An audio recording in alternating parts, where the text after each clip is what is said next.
Chapter 15. The Lamen.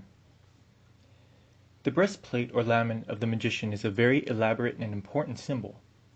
In the Jewish system, we read that the high priest was to wear a plate with 12 stones, for the 12 tribes of Israel, with all their correspondences, and in this plate were kept the Urim and the Thummim. Scholars are uncertain as to what these really were, though apparently they were methods of divination. The modern lamen is, however, a simple plate which, being worn over the heart, symbolizes Tifereth, and it should therefore be a harmony of all the other symbols in one.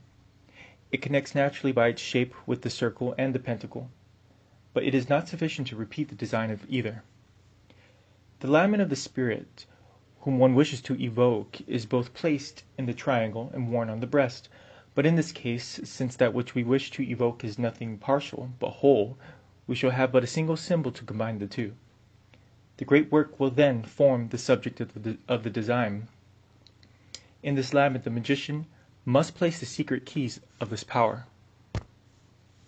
The pentacle is merely the material to be worked upon, gathered together and harmonized but not yet in operation.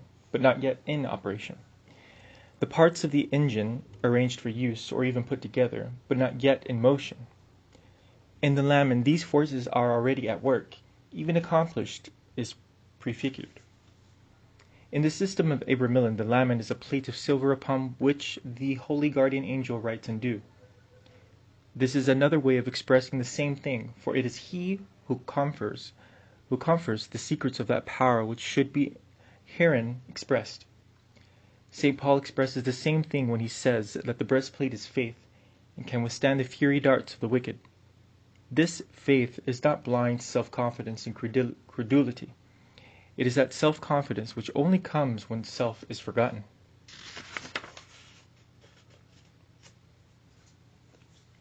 Chapter 16. The magic fire, with considerations of the thurible, the charcoal, and the incense. Into the magic fire all things are cast. It symbolizes the final burning of all things in Sivadarisana. It is the absolute destruction alike of the magician and the universe. This thurible stands upon a smaller altar. The altar is of open brass work, burned thereon in silver or gold. This altar stands in the east, as if to symbolize the identity of hope and annihilation. This brass contains the metals of Jupiter and Venus, fused in a homogeneous alloy. This is then symbolical of divine love, and it is open brass work, because this love is not limited in direction or extent. It is not particularized, it is universal.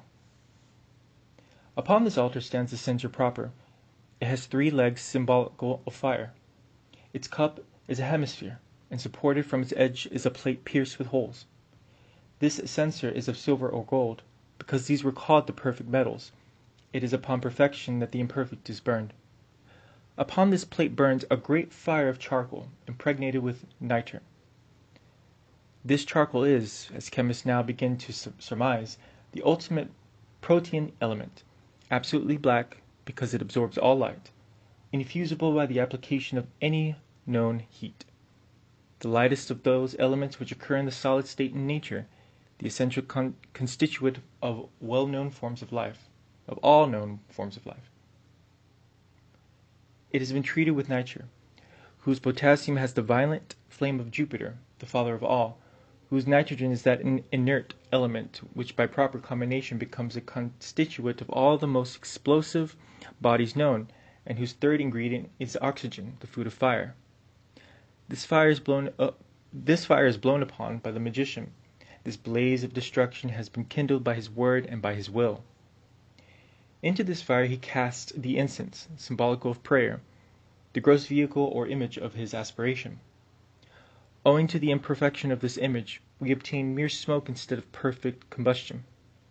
But we cannot use explosives instead of incense, because it would not be true.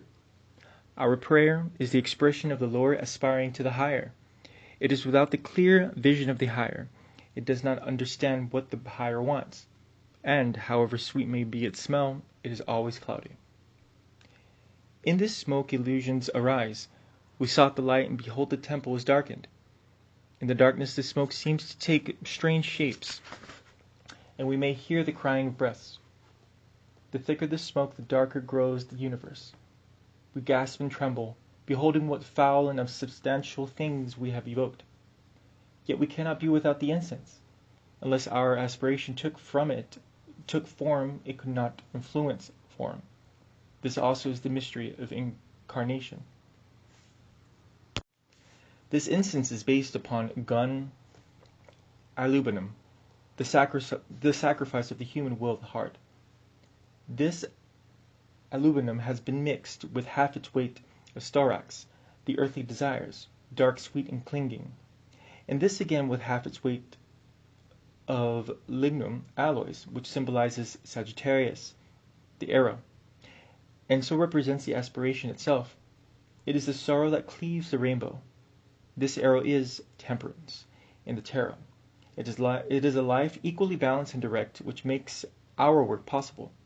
Yet this life itself must be sacrificed. In the burning up of these things arise in our imagination those terrifying or alluring phantasms which throng the astral plane. This smoke represents the astral plane, which lies between the material and the spiritual. One may now devote a little attention to the consideration of this plane, about which a great deal of nonsense has been written.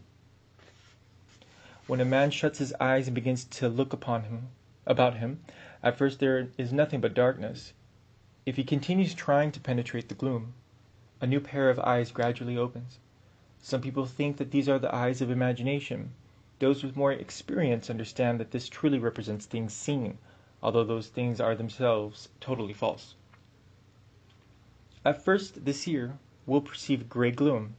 In subsequent experiments perhaps figures may appear with whom the seer may converse, and under whose guidance he may travel about.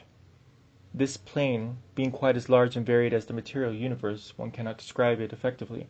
We must refer the reader to Livre O and to Equinox, pages 295 to 334.